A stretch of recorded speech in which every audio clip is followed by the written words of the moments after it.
Yo voy a ver cuando el video se acaba, o sea, eso yo lo voy a estar viendo en la pantallita azul.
Iniciativas corporativas para la diversidad interna. Corporate efforts to steer diversity from within towards partners. Myrtha, Hurtado, Novartis, Switzerland. Peter Eduardo Siemsen, Dannemann Siemsen, Brazil. Ariela Agosin, Albagli Zaliasnik, Chile. Moderator Monique Ferrer, Alfaro, Ferrer and Ramírez, Panama.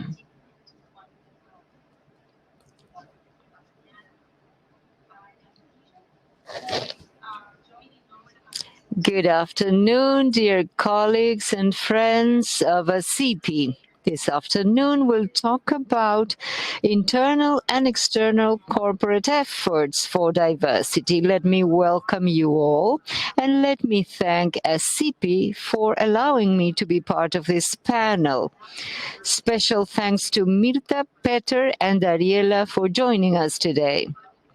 Today's panel has the purpose of understanding how far the world is changing as all corporations, starting with the largest, are asking for diversity and equity in terms of their staff. They are also demanding internal equity within the corporation, and they want their suppliers also to do so, including us, the law firms. So from a corporate point of view, it's important for us to understand this and to learn about the initiatives and changes taking place within the companies so that we may understand how we, the law firms, can meet their requirements and expectations. They are asking law firms to meet certain diversity and equity parameters, and in some cases, we receive certain sort of prizes. So let us start the panel, and let me introduce our first speaker, Myrtha Hurtado, who joined Novartis International AG in September 2016 to lead brands, trademarks for the Novartis Group, Novartis Pharmaceutical, Oncology, and Health. Diverse and extensive education, also working in Bern at the Switzerland University and Institute. And she has broad experience in intellectual property with trademark, design, copyright, and dominion names, even the fight against falsification and parallel trade, international trade, and pharmaceutical industries. She represented Novartis at different levels, at the level of intellectual property, among others. Myrtha studied law in Fribourg, Switzerland, and has a master's degree at the Diplomatic Academy of Vienna and an executive master's degree in the Santiago University. Welcome, Myrtha. Thank you for joining us. Thank you, Monique, for your introduction. Before starting, I would like to thank SCP for this opportunity to contribute to such an important issue as diversity within corporations and also vis-a-vis their third parties. I would like to start by the end. Why am I starting with the conclusions if I have not yet explained anything? Oftentimes, when we talk about diversity with so many details, in the end, we tend to have lots of ideas in our heads, and we tend to forget the main message that we want to convey. So I wanted to start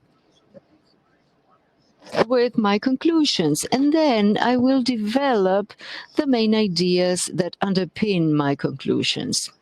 So far, in terms of diversity, I would like to highlight that it is not enough to increase gender diversity or race diversity within a company. Inclusion means a cultural component that is very important. It implies this component, and it's very important in terms of diversity. And the third conclusion, corporate culture needs to change. And in addition, this objective can only be reached in the long term. These conclusions seem to come out of the blue. So I would like to really develop the ideas underpinning such conclusions. This situation comes from a review that was published last year called Gender Diversity Makes Firms More Productive. The idea is to analyze why there are studies that are contradictory in terms of knowing whether diversity in corporations leads to positive results or not, especially from an economic standpoint. I think it's very important precisely to quote this. This is a statement, an assertion, because in recent years we've talked a lot about the fact that we need to increase the number of people from different gender or race or with different capabilities within a company. And many of us have simply started by recruiting more diverse people with different backgrounds, and we've thought that by doing so we would get to results that would ensure more diversity and thus reaching our objective. Now, what's interesting is the fact that the more we move forward and the more experience we have in the issue, we realize that the simple fact of having more gender or race diversity or religious diversity does not mean that automatically our labor atmosphere is more inclusive, and therefore we are creating a diversity that is not always reaching the goal. Now, in this assertion, I want to highlight one aspect, which is the cultural aspect. I would like to give you one example. In Japan, for instance, Japan is one of the countries that has regulations that cover maternity leave.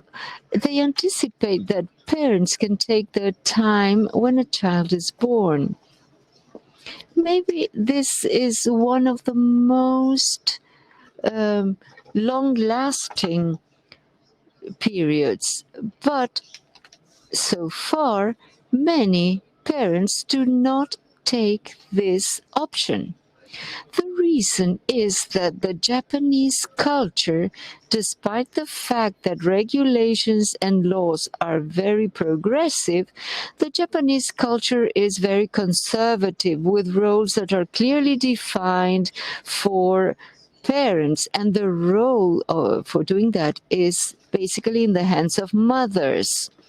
This is to show you that it is not always enough to have laws and regulations to increase diversity, because this is not the way to meet the goal.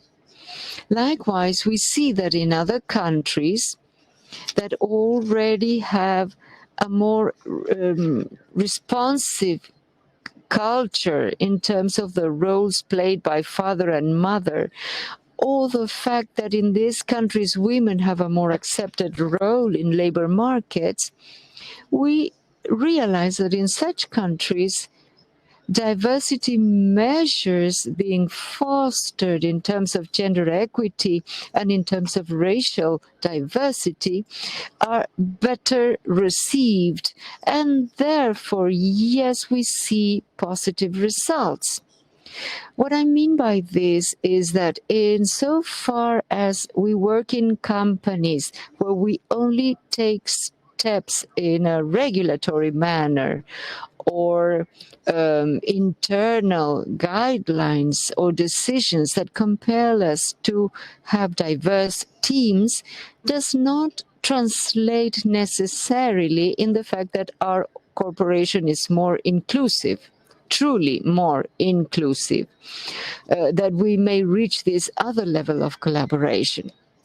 And that is something we see at the level of states and at the level of corporations. And I thought it was important to highlight this. Now, what can we do in this regard? And I'm now focusing on the standpoint of corporations such as Novartis. Probably many of these things apply to other corporations. As I said before, we need to recognize that it is not enough to increase gender or race diversity to meet our objectives. We also need to accept that in order to create an inclusive environment, organizations must change the mindset within themselves, and they need to move into a mindset that is based on learning. And they must be willing to change the corporate culture. Above all, within that culture, the power structures inside the corporations themselves. So this suggests 4 elements to achieve such a goal. The first one would be to create an environment of trust, a working environment where all members of the different teams can have a voice, can be heard, can have different ways of expressing themselves, and at the same time, their opinions are respected. Not just the opinions of the bosses, but the opinions of all the participants, whatever their hierarchy within the company. In terms of the second measure, to take steps against prejudice or oppression systems. What do I mean by this?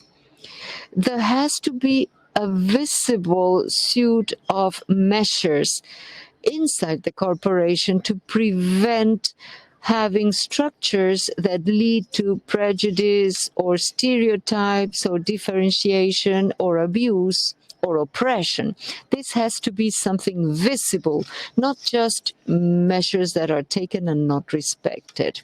Then, by accepting diversity of styles and ways of expressing oneself. It seems to be very simple and straightforward, but many organizations have a certain DNA that is created and then imposed on those that join the organization. This is very natural, very social.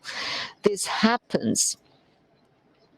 This is no exception, but it implies an effort to really prevent creating a corporate DNA that inhibits people from expressing themselves or having their own working style. And we need to accept different working styles within one company. As one example, especially in companies like Novartis, the executives would wear a tie or a suit. Today, DNA has changed and nobody wears a tie or a jacket.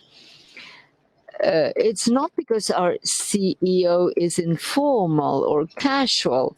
This does not comply the rest of the staff to be as informal as he is. Informality is not always conveyed through the way you dress, but through the way you act with others.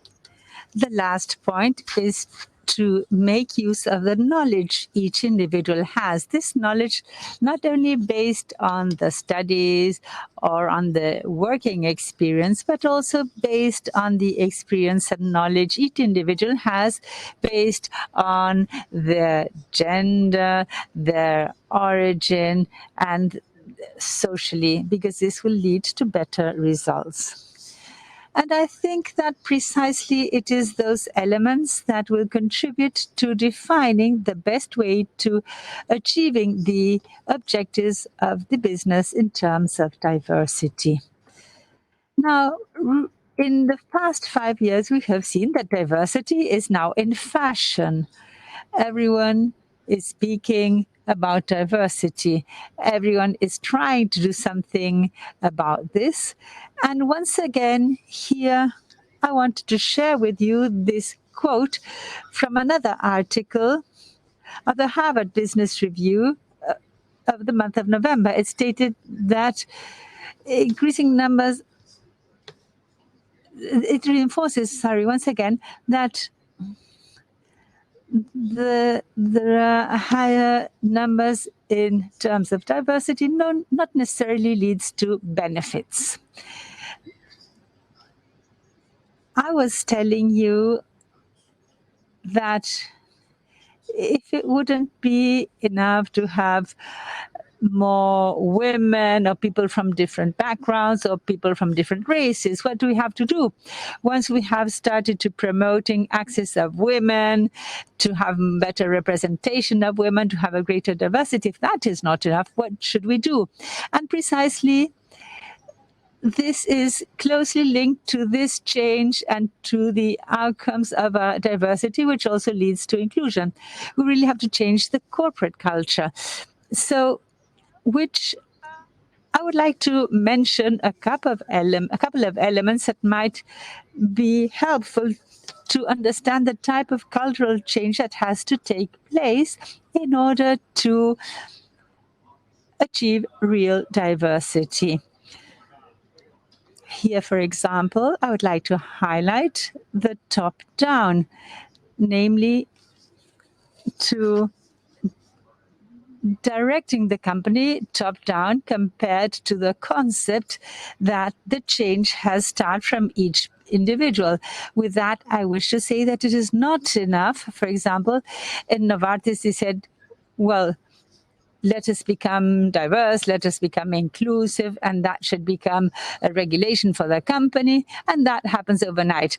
That is not the case. Rather, it goes from changing the standpoint. The way to achieve real diversity and inclusion has to go through each of the members of the organization of Novartis. Of the 105,000 employees at Novartis have to be part of the change in order to really achieve the change we wish to bring about. We also spoke about the prevalence of the value for the shareholder versus the prevalence of learning, innovation, creativity, flexibility, and equity. We see here that there is tension here, like a strain. We still need to have economic results. We're not an NGO, but we nevertheless see that there is a change in the outlook, not only to achieve economic results, but to have economic results and how these were achieved, what are the measures we took, and how did we bring about that economic change. And this precisely has to include all the elements that I have just mentioned. A further standpoint that I would like to highlight is that we are going from the concept that the leader, the boss, is the one that has to know everything and the one that has to make decisions at all time, versus those leaders that know how to ask the adequate questions. So this is quite an important change. In the past, everyone looked up to the leaders, to the boss, to obtain more information of all the decisions. Today, what we're trying to implement is that the leader is part of the discussion, and that the leader's experience is precisely to ask the adequate questions that lead the team as a whole to achieve a result. In doing so, this is not only about the concept of being the boss, the one who decides, but rather the set of all the ideas of all the different backgrounds that lead to the best results and to the best decisions. This includes the leader who makes the decisions versus the leader that enables the rest of the team to make decisions. And this has another connotation, namely AI and data. That is a reality. So this was a leader, goes from a leader who made decisions based on the leader's knowledge versus the leader who makes decisions based on the information provided by the team. And this information very often is the result of, big data or IA. But that, and apart from that, I wanted to refer to the cultural change and why this has to go by the hand in order to really achieve diversity. So all these examples lead to a change in the structures of power and influence. So from a hierarchy where the boss or the council of administration of a business had to make all the decisions and the employees had to follow those decisions, from that we now have a vision that is more horizontal in terms of collaboration within the business, and how we can precisely, in doing so, in taking those steps, we can really have an organization that takes advantage of the diversity and is willing to reconfigure its existing structures. Now, the path of Novartis. In this slide, we are on a hill with a lot of snow, and we see a team, apparently, from what we can see in the photograph, this team has no direction at all, except for the tools that each person is carrying. Now, in the case of Novartis, we started that path towards diversity and greater inclusion 2 years ago. And maybe we started before that even, but in fact, we really started that 2.5 years ago. So what we wanted to do was not only to identify that diversity is necessary and that we believe that a society in a diverse business will lead to better results. But we also realized that this was something that could not be imposed on all employees. This had to go hand in hand with a change in the mindset. So we started by making each person accountable. And also we focused on the fact that the bosses, whichever their rank, had an internal personal voyage where they had to reflect and ask themselves which were the prejudices that they had, which were the things that we are doing to reinforce prejudices and exclusion instead of diversity and inclusion. We went through different stages along this path. One was called define your one big thing. In other words, defining one single thing that we thought could lead to a change in the working environment of our teams. So that topic that was defined was done by the team. It was not the boss that defined this and decided this, but rather the team was in charge of defining that specific things that, for example, Myrtha can do to change and improve things in terms of diversity and inclusion in our team. So the team defines something, and the bosses then, throughout the whole year, then dedicate themselves to bring about changes. This often has to do with the style in guiding people, in leading people, the style in which they work, the style they have when collaborating.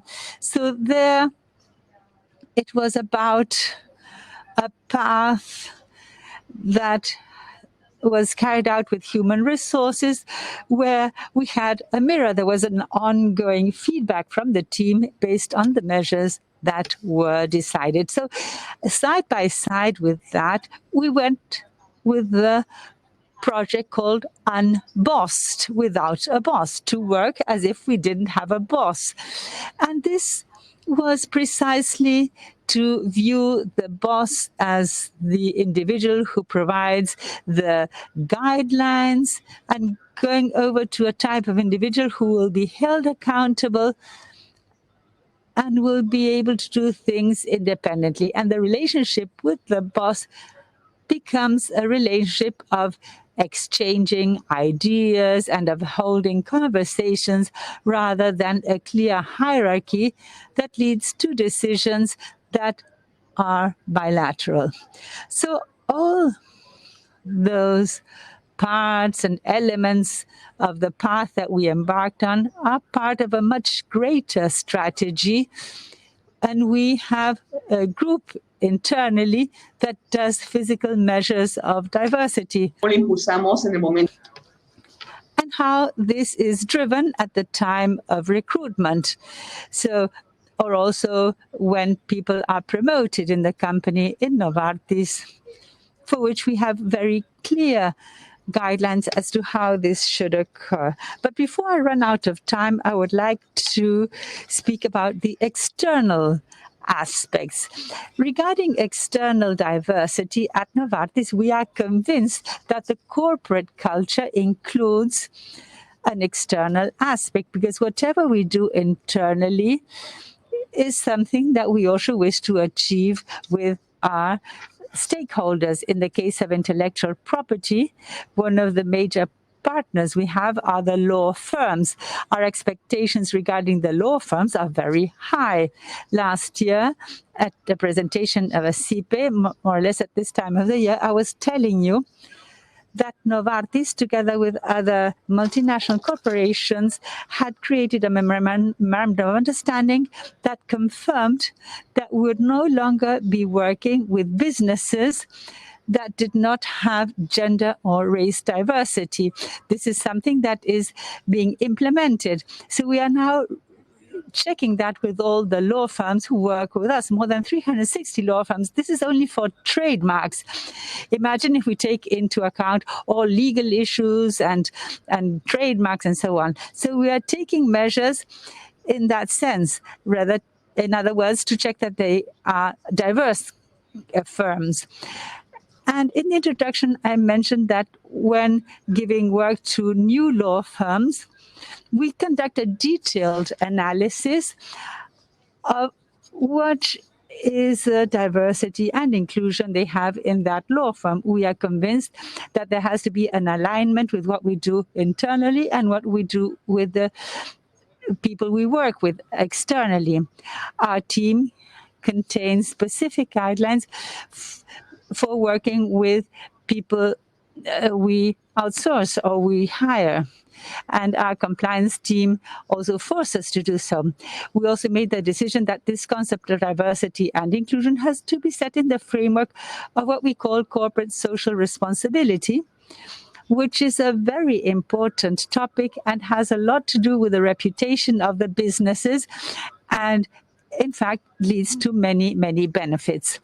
And to conclude, we are convinced that creating an environment, not only internally, but also something that is reflected outwards, will ensure that we become a corporation that will attract the talents of the future.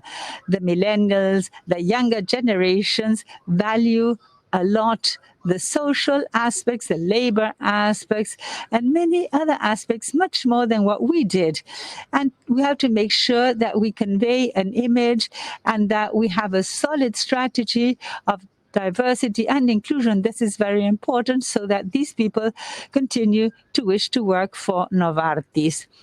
Now, putting the conclusions at the beginning and explaining things afterwards, I hope contributed to providing a context of what we have to try to do. And I want to conclude reminding you that not only are we going to achieve the desired results if we simply increase the numbers and we count percentages of how many people of different genders and race and capacities we have in the business. It is not about that.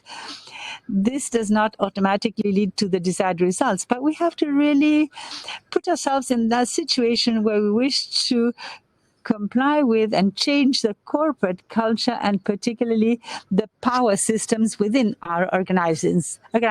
Having said that, I'd like to finish and I give the floor back to you. Thank you. Monique is muted.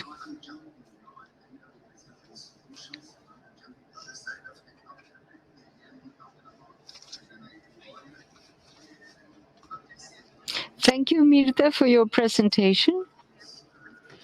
It was very interesting the way your company managed the issue of diversity and inclusion. Very interesting, the fact that you've been working for the last 2.5 years. As you said, this is a gradual process. It's not just counting percentages of men, women, race, and so on. It's a change of mindset.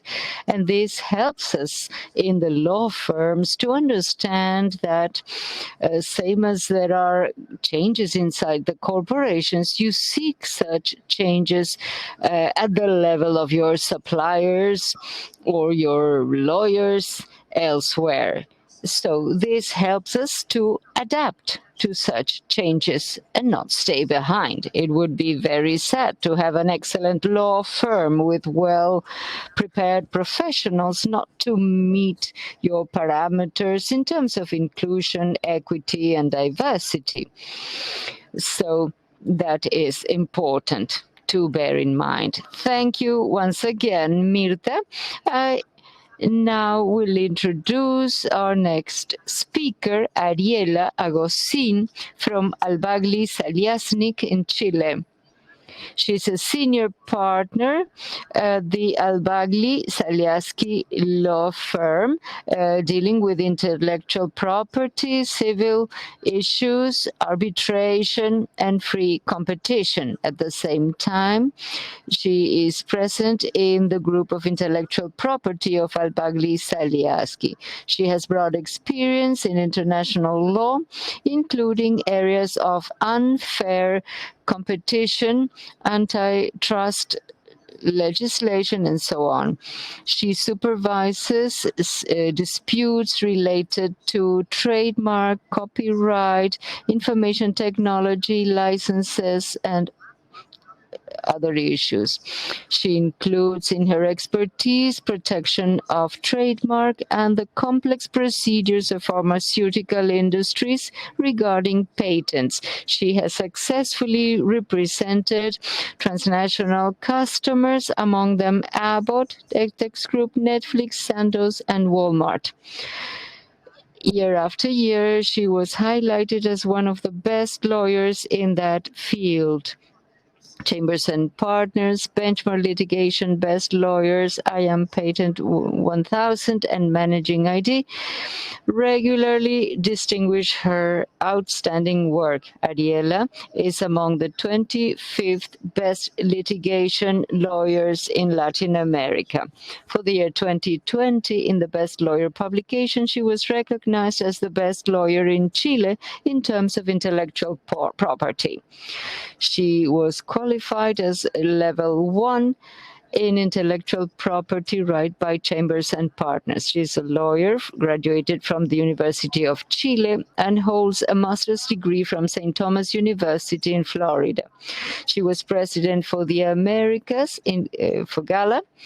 She works at the bar in Lawyers Bar in Chile, and she was president of the Emerging Issues Committee and president for the Legislation and Regulation Committee for Latin America. She is an active member of the Inter-American Association of Intellectual Property, ACP. Thank you, Monique, for your introduction. And thank you, ACP, for this invitation. Personally, this is a very important topic, and I'm happy to be here to share a few concepts with you. In general, I will talk about diversity and inclusion. And I will start with a gender perspective, because obviously in terms of diversity and inclusion, we have something that goes beyond gender. We have race, religion, social origin, etc. It's very broad, but the gender perspective is probably the clearest, and it will be useful in all the different fields. I will talk about what it means. So briefly, I will give you some historical facts. We think that women can do the same work as men in all areas. This started with the wars. In the Second World War, when men joined the armed forces, women had to take over some of the jobs that were not planned for them. Remember this picture, we can do it. This goes alongside the picture of real workers. These were jobs that women had to take up after the First World War. And this led to equity in the labor world. ILO in 1919 already talked about gender equity as a goal to be met. After the Second World War, and the same was true after the First World War, we went back in a very slow way, and we never took up gender issues again. Women had to do the non-remunerated work, housework. There was no way people accepted women to leave those jobs. No structure would allow them to care for their families and do their jobs. There are other stereotypes like fragility, men being stronger, and so on. And these are stereotypes that may seem to be negative, though some are positive and have limited them. Some say that women do better in teamwork. It may be real in some cases, and in some cases not. Some men are good at dealing with teamwork. So if you follow stereotypes, you don't provide access to different types of jobs. Another problem is difficulties to access capital. In some countries, women cannot have current accounts, they have no access to credit, and so on. And then education. This is evident in the case of new technologies. In some parts, women cannot attend university. This is a picture of a documentary which is an icon. This picture I love because it shows how at some point in law schools there was probably one girl in the midst of 40 men. There was such inequity in terms of education. There was not much access to education and then to work. This is important when talking about gender. Women are 50% of talent and installed capacity. So it's mathematics, pure mathematics. If you want to develop as a country, if you want to be competitive, the same is true of companies, corporations, and law firms. In order to be competitive and to have talent, you need to have diversity. Otherwise, it's not possible. And this shows growth and efficiency. This is a study by McKinsey and Company in 2013. They studied 345 companies in Latin America, including Argentina, Brazil, Chile, Colombia, Mexico, and Peru. They reached the conclusion that companies that had at least one woman in executive committees had better results than other companies that had only men. So this is something that gradually becomes more and more important. The conclusion is that gender equity is fair, but also profitable, and it allows all of us to win. So this is something where law firms and corporations must seek. But before going to specific actions, I will share some figures to know where we stand from a gender perspective. The World Economic Forum every year prepares this index. This is gender gap. The last one for 2020 says that these countries have the smaller gap. Some countries are spearheading this. You see, Iceland, Norway, Finland, and so on, New Zealand, and so on. And in Latin America, the situation is not very promising. We have a varied index, so the progress is only 1%. So according to this, it would take us 59 years to close the gap. So at the level of boards of directors, the advanced countries have 1 out of 3 directors are women. Then we have countries like the US, which in theory, or Australia or the Netherlands, where it's 1 every 5 board director, every 5 directors. And then in Latin America, 1 every 10, for example, in Brazil, Mexico, and so on. We are far from the goal. In Chile, we have studied the legal equity, how rights help us in this field. In my country, we have a present or participation of women, which is one of the lowest in Latin America. It's 4%. It's far from the real female presence in society. And this has to do with our legal reality. This is the index that we see here compared to Canada. We look at retirement rights, parental rights, remuneration, and so on. All these indices leave Chile in a poor standing. I had to give this perspective, and let me continue in terms of the remuneration gap. women are less remunerated for the same type of work. Let us now look at the remuneration gap connected to education of each individual. This is really discouraging in certain age brackets. The more you study, the bigger the gap. We have lawyers and professionals with a level of remuneration gap that is enormous.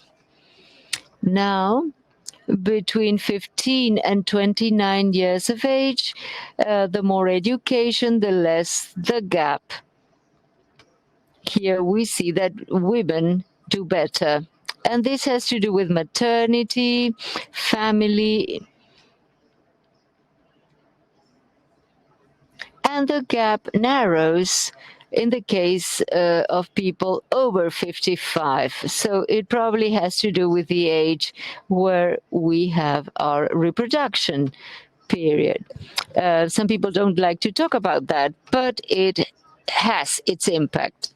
And now we go into the legal world. Globally, 32% of women are in the labor market, in the legal labor market. And in Latin America, only 20%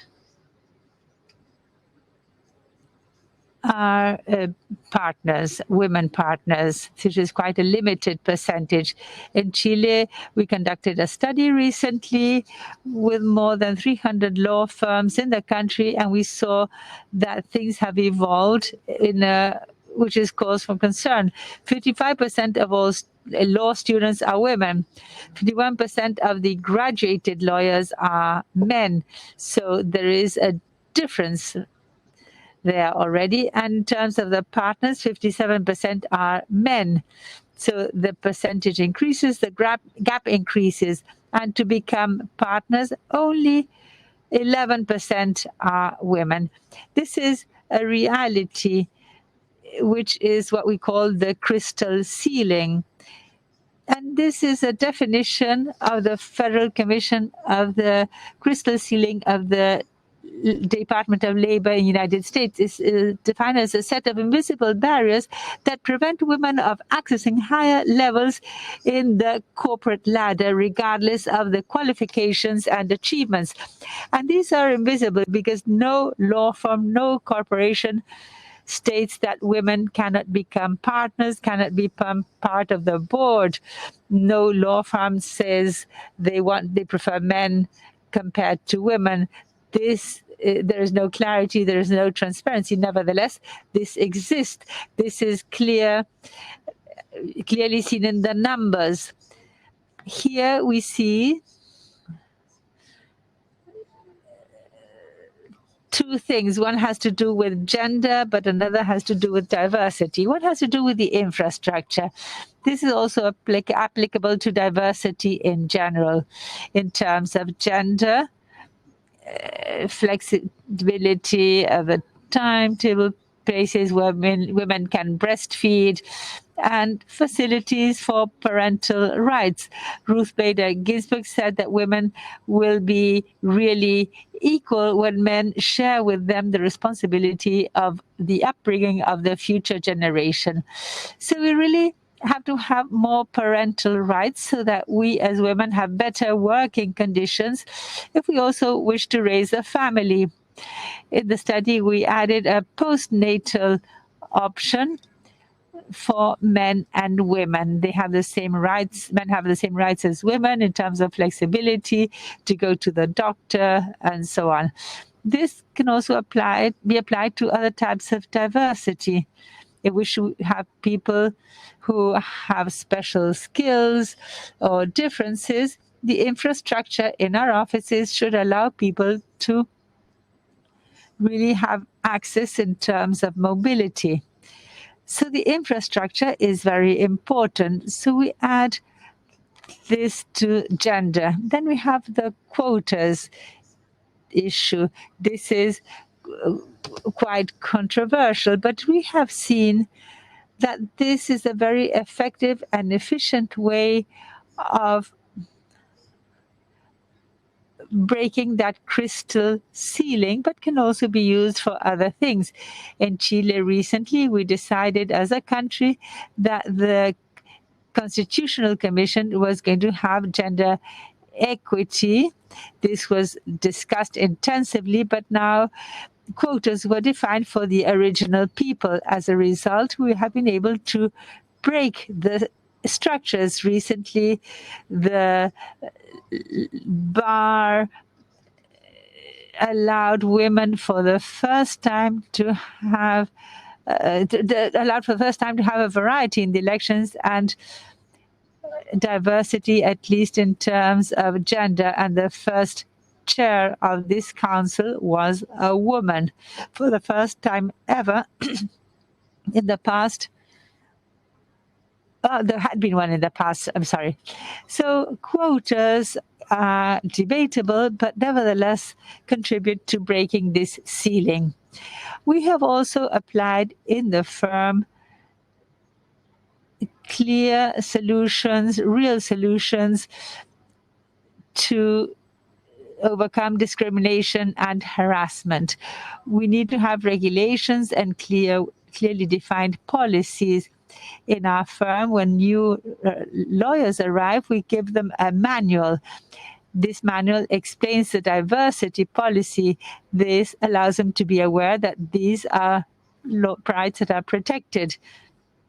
Then there are procedures for filing claims. This has to be accessible and flexible as well as clear.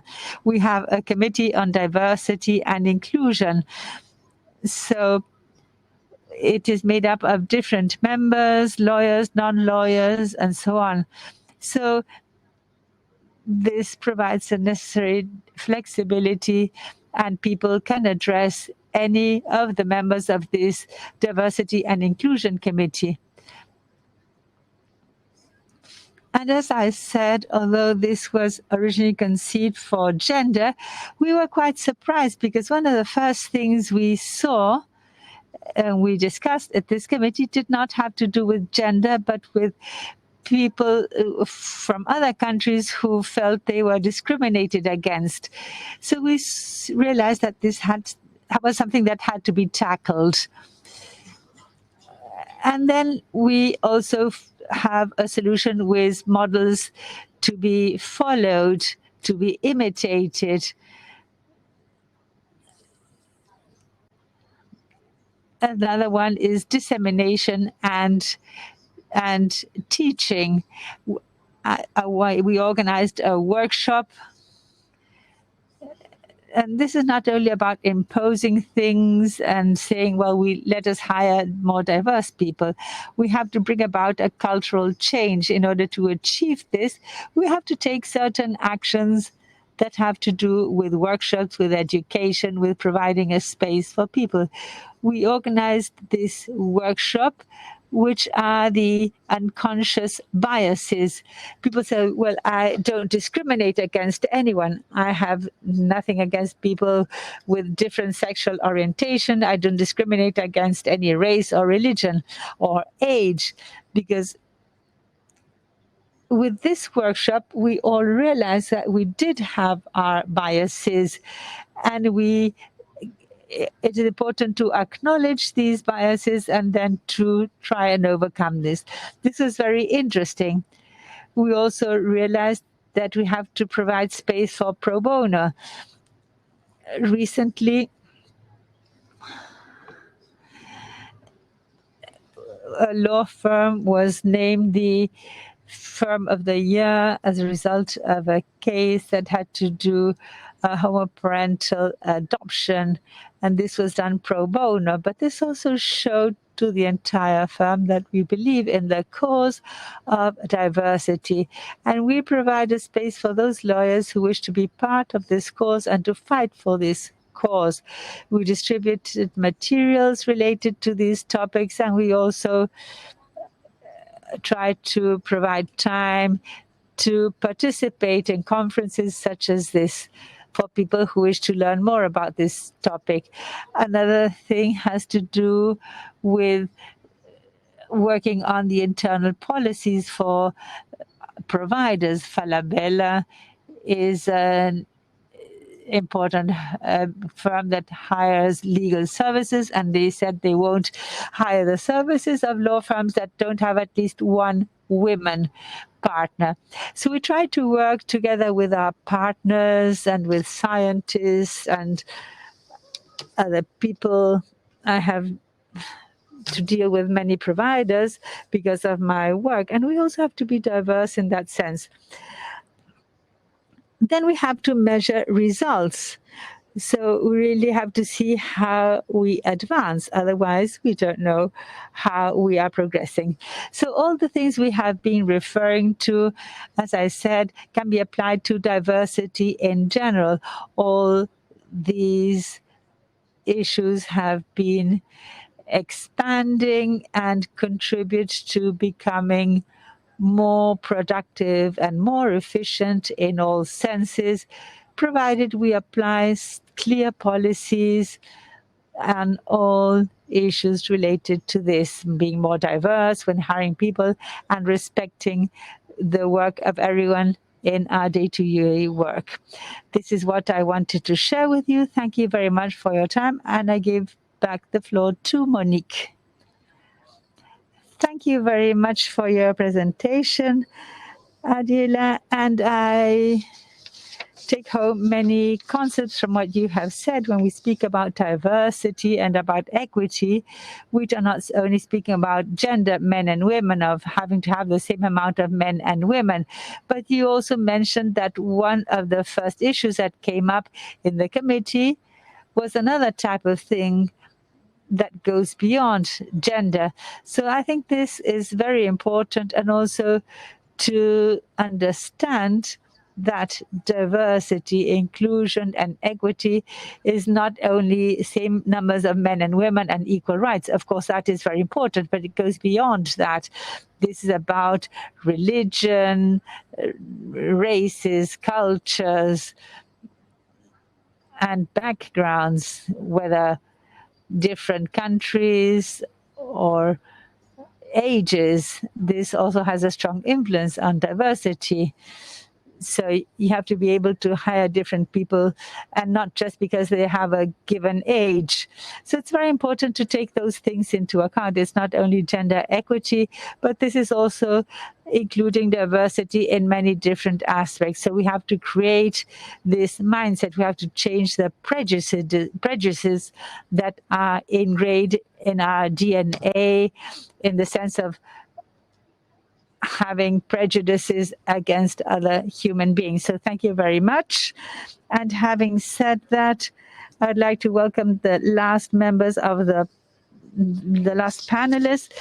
Welcome Peter. Peter is a lawyer, Peter Siemsen, and he works for Dannemann Siemsen. He's responsible for the marketing department and member of the ethics department. You have many years of experience in brands, software, technology transfer, and licenses, e-commerce, unfair competition, sports rights, professor of intellectual property and the rights of the internet at the High School of Rio de Janeiro, president of the Fluminense Football Club for 2 consecutive mandates, and member of the Committee of INTA from 2008 to 2009, member of the IP Anti-Piracy Committee of Brazil, 2007-2008, coordinator of the Committee on IP of CISA, 2006-2008, member and coordinator of the Committee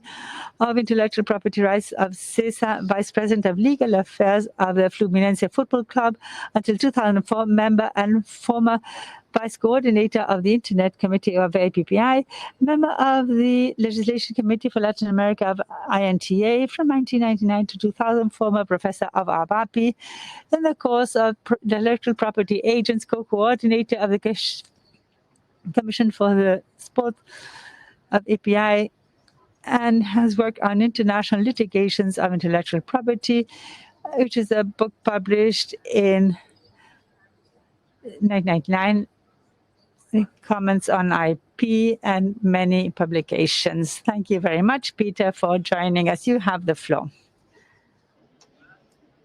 Thank you. It's a great honor for me to be here. I'm very happy.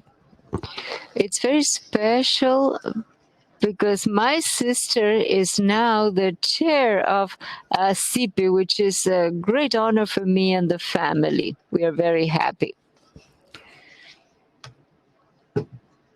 Let me prepare my presentation now.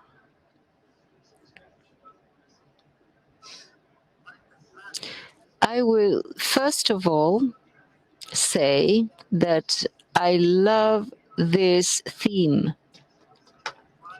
It's very timely. It's one of the most important issues in the local and global society. Given the crisis we are facing with the pandemic,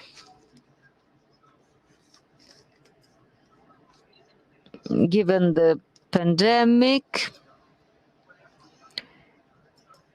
we can perceive, especially in some countries, that minorities are the most affected.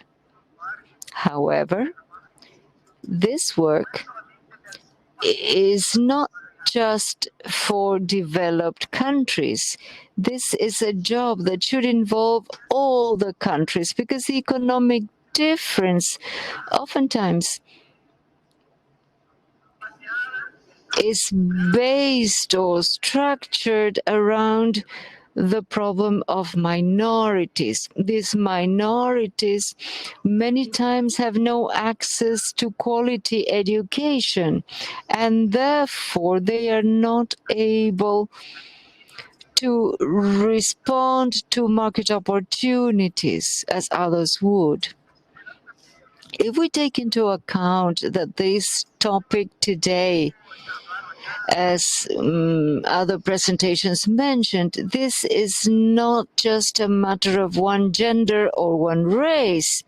It involves many minorities that make up the huge minority that is global, and each country has different characteristics at different points in time.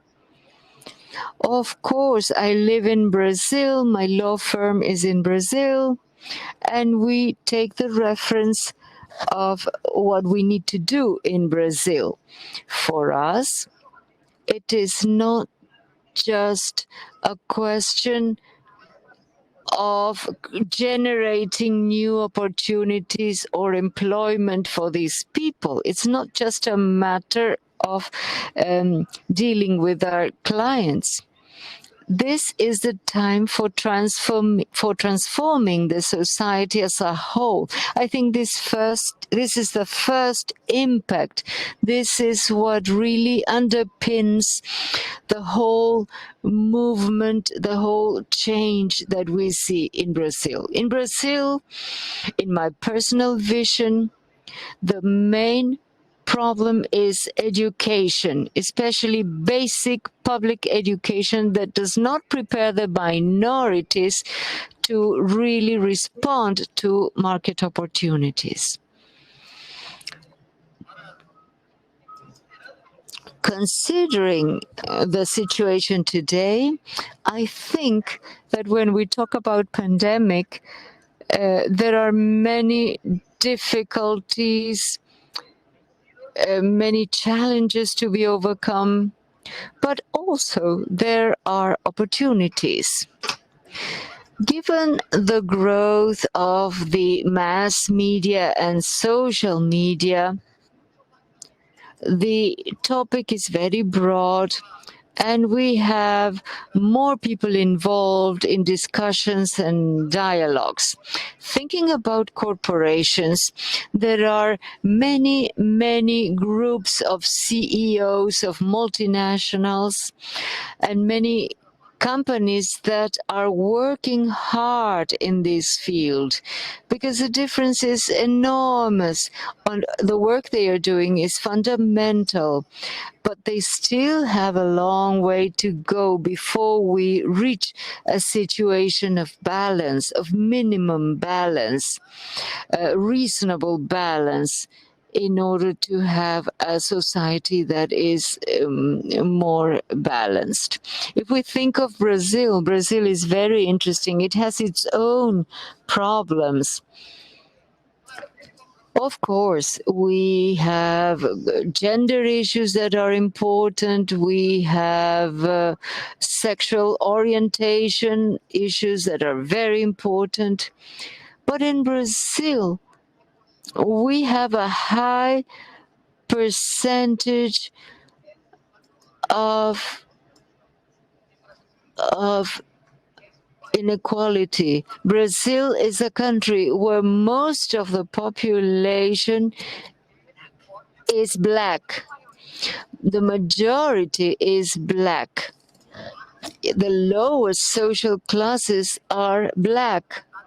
And in high positions in corporations that have better market opportunities represent the minority. So we need to work with the minorities, but there is a need in Brazil to work hard to include into this society, into competition, into corporate issues, into opportunities. We need to include the black population in a more structured way. Once again, it's not just creating one job or one opportunity, but rather prepare the black community to become members of enterprises, of corporations, to be members of the board and occupy important positions in Brazil.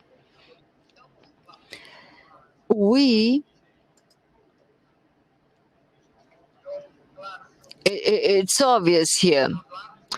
We need to talk about the situation of Brazil, but the essence, what we think, what we want in Brazil today is to take advantage of this very wealthy diversity in our population. This is why we have beautiful music. This is why we have such a beautiful culture. But this also makes Brazil with a very big social difference that it makes it hard for us to accept. So we need a change, not just to help people, but also to help corporations in Brazil to create conditions, better conditions for development. So far, we have lots of studies that demonstrate that a corporation with a diversified and well-balanced environment will become a corporation with a higher capacity to create, and it will ensure a better future. It will be stronger to face the future. So it's very important to include diversity. Once again, I have to say that many people expect things and demand things. 90% of the largest clients that work with our firm talked about or sent forms discussing diversity. And this is what our company is doing for inclusion, for diversity, for sustainability, for social commitments. We have a long track record for many years. So it was not so difficult for us to explain our position to them. But to me, the most important thing is the culture, the corporate culture that is shared by the partners, by the collaborators, that connects to this diversity.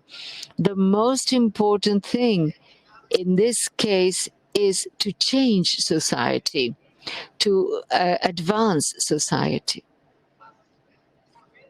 Now, going back to corporation, to my company and the work we are doing in Dannemann, Siemsen, which is 120 years old, has been working for a long time. And we are bored to see the social difference in Brazil. And so we started with programs to involve many people and help change the situation in Brazil. Structurally speaking, even though we had important programs, we did not have a committee as we have today. Today, social movements are very dynamic. So the company created a diversity and sustainability committee that is very well structured, and today it works with a partnership that is very important. It has a consultancy in the development of programs, and what we do is in a much broader sense and more dynamic, because now we use the technology, we relate to universities and marketplaces to expand this transformation capacity, which is broader than what we had some time ago. And this work has been outstanding, but it's ongoing. It's not completed yet. The program that we have in our company on diversity,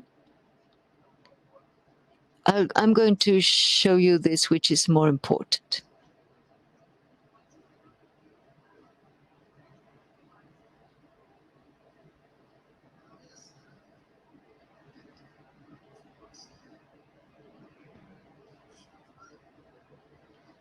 One minute, please.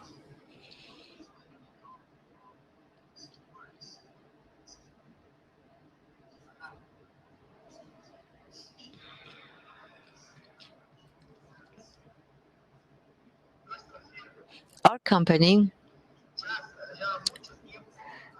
for a long time, did inclusion activities in areas that involved lower social classes at the favelas or the slums.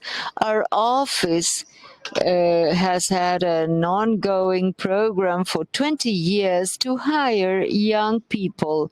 We train them, we educate them, and then we send them to the marketplace once they are ready. They have a basic public education, which is not so good, and we prepare them and train them for the labor market. This is a very successful program created by our corporation. It's called Camp Mangueira.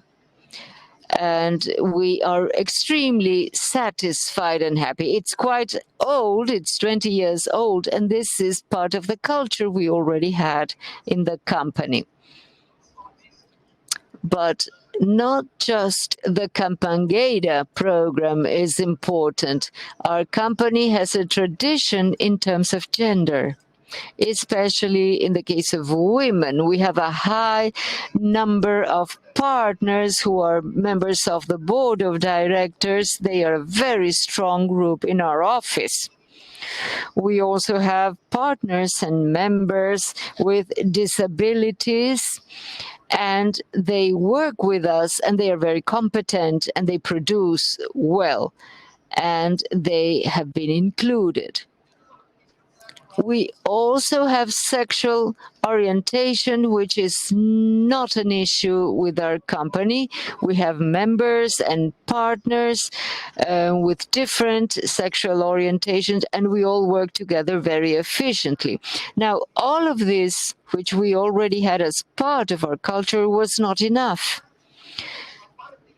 because it's not enough just to have more Black people. We need to train them, not just for the labor market, for the regular labor market. We need to educate them so that they occupy leadership positions where they can develop further, so that this difference disappears. until it disappears completely. So today we are part of a joint activity with universities to increase the participation of Black people in the world of law. Not just for them to become employees, but to become lawyers or judges or magistrates or members of a board of directors or people who can help us make a fundamental change at the level of society. We have a Damien Simpson Institute that is very proficient in the study of law and industry, and which is open and free to people, so that people can come and study and be part of our programs and acquire more knowledge.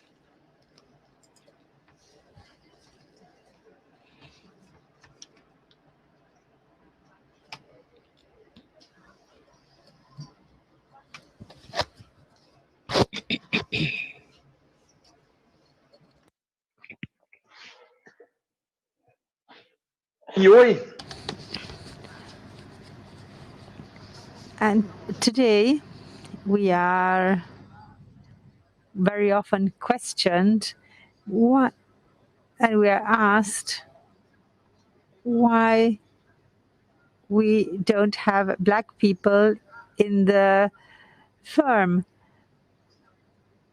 And precisely all the work we are carrying out now is done more in a more wider way. In the long term, we are now getting prepared to include them in leadership position, not only in our firms, but in this society as a whole. We already had this culture, but today the partners are working intensively to bring about a change in Brazil so that in a couple of years we can become a more fair and inclusive society, including all the minorities. And we will no longer have to call these a minorities. That's the concept. Thank you.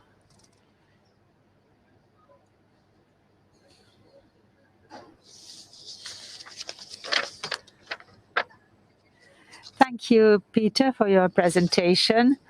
And I really congratulate you on all the work Dannemann has been doing over the past years in terms of diversity. We can draw many, many ideas, both from Dannemann Siemsen and also from Ariela, of things that are being implemented and that we can also implement in Latin America. I think we are very far away compared to other European countries that have been working on these topics for many years now. So I think that is wonderful that in our continent we are already working on this topic and that there are firms and countries already that have made progress on this. I'm aware that we still have a long way to go, but definitely for us, for smaller countries, this serves as a great example, and also to be able to copy that and to have the necessary tools to be able to have a working place where we provide diversity, equity in all sense. Thank you very much to everyone. We have a couple of questions yet. I will read these out.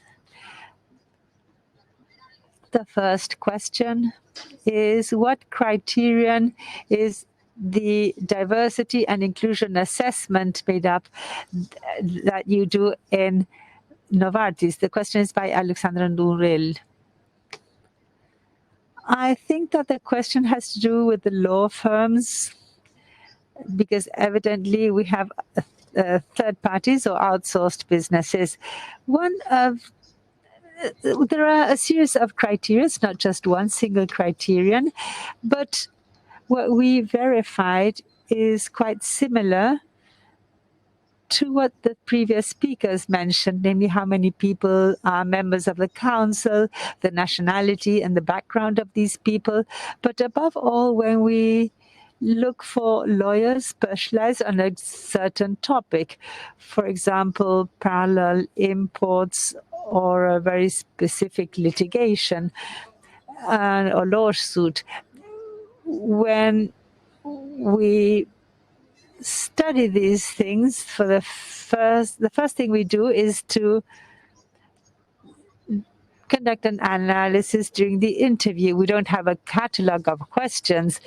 We just observe. We observe how the senior members treat the junior members, what position is given to the people who have a certain gender in the course of the conversation, the type of responsibilities this implies. So what we try to do is to verify that the culture that is implemented in the law firm is compatible with the culture that we wish to implement at Novartis.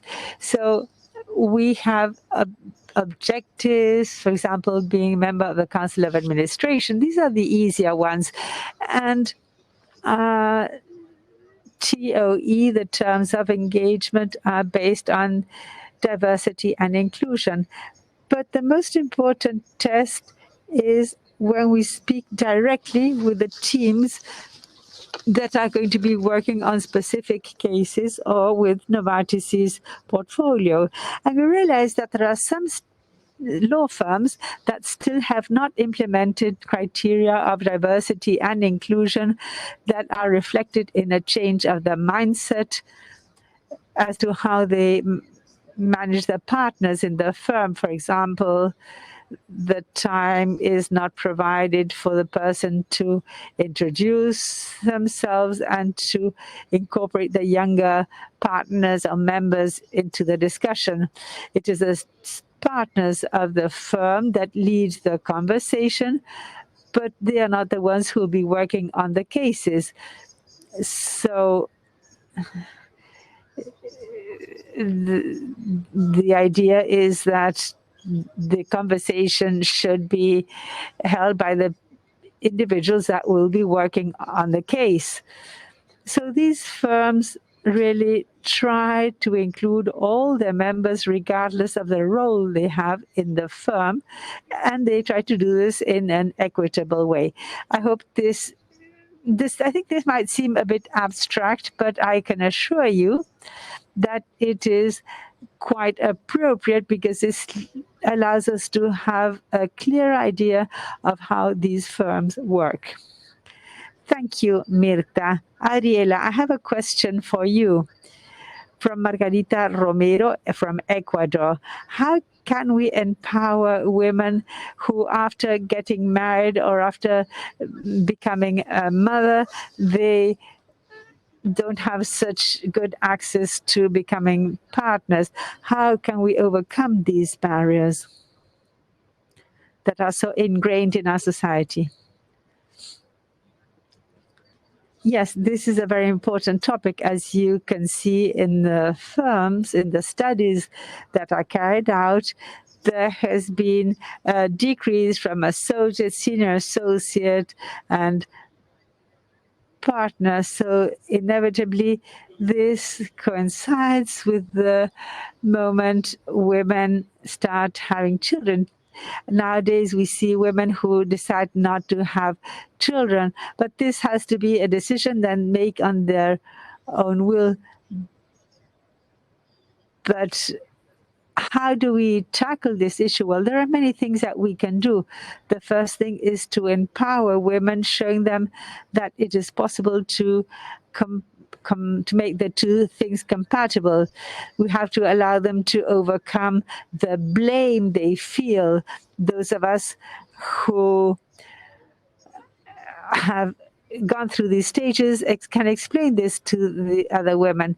And then there are structural things. We really have to help women and assist them in those stages where it is more difficult. We need to have a greater flexibility with the working hours today. With the technology we have, it's much easier to make these things compatible, but you really need to count on the support of the office of the law firm. I was fortunate enough to count on the support from the firm I worked for, and this has to do with the support of the senior partners. They really provided the necessary flexibility so that I could really meet targets and not so much to comply with the given working hours. And also we have to allow men to have other opportunities. I see many young people who also wish to have time to be with their children and want to go to meetings at parents' meetings at school and so on, or take their children to the doctor. So we really have to allow time not only for women but also for men who can take time to support their children. And it is the idea is to make the two things compatible, having a family and working too. We have another question. We understand in the understanding of the importance of diversity, having inclusive policies in a firm, would this be enough in those firms who haven't met the gender quotas? This in the sense of how companies view their providers. In our case, the law firms. Who would like to answer the question?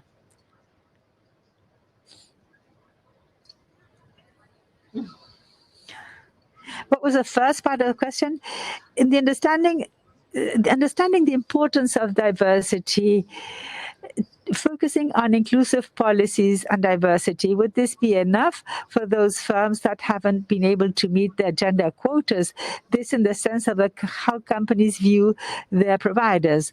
In this specific case, the law firms. I think that focusing on diversity policies is very useful, but things don't happen overnight. There are a lot of things that have to be done. This involves lots of work, but also the careers along. So you don't need to despair.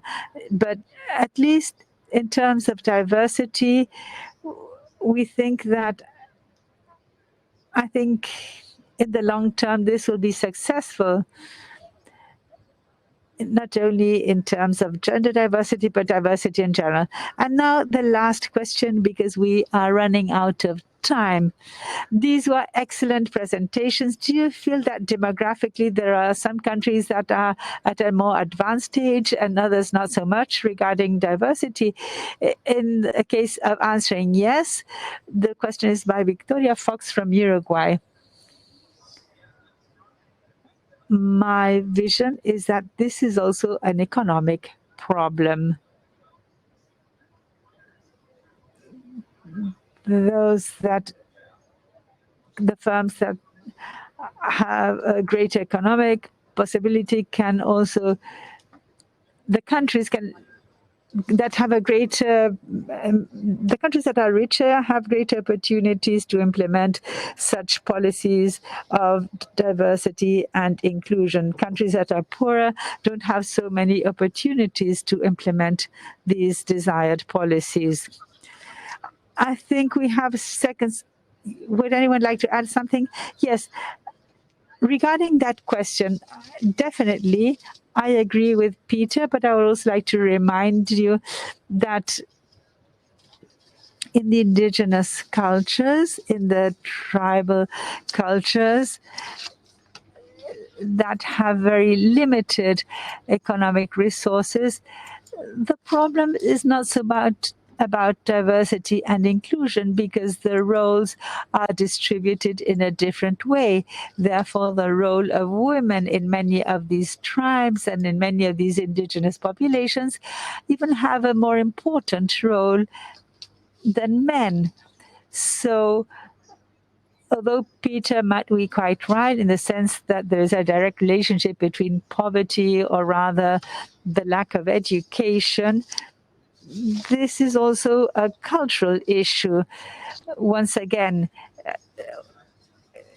if we look at gender equality, if we continue having a macho-oriented culture, things will not be so easy to implement. So instead of looking for many reasons to explain this, I would recommend to really take arms in our hands, trying to eradicate this and to start working small to advance. So we have run out of time, and I hope ACB doesn't close down our screen. I'd like to thank each one of you for your time and for your commitment in participating in this very important panel. We hear more and more about this subject, not because this is in fashion, but because this is a topic that is here to stay.